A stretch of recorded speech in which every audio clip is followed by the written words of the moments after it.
The inspiration has been following this since it happens pretty much. And then on top of that, like you said, the book, other sources like the documentaries, meeting some of the people that was involved, doing all kinds of research was just really inspiring to the whole story and how we decided to tell the story.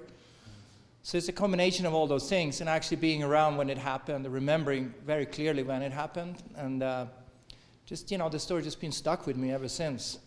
I think it's a story that is very noisy on the surface, and it's one that is, has enough infamy to it that there have been all these books and documentaries, and people have looked at it different ways over the years. I think, when we were putting this all together, Jonas had such a unique perspective on it, and I think because he was following it when it was actually happening, and Jonas, for all of his blackness and doom, is actually a very sensitive flower.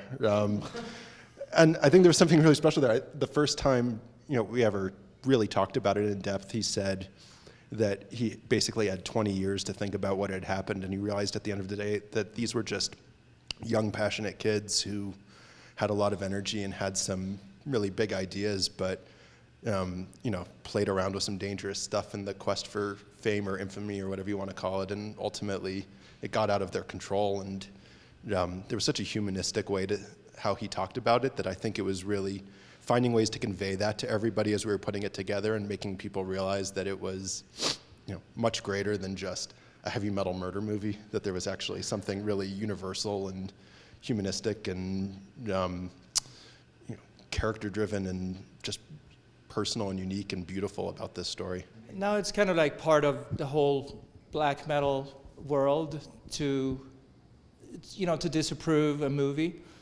But the truth is that we have been in contact with most of them, and the important players in the story are very excited about this movie, and they've been part of the development of the movie. So that's really what matters to us.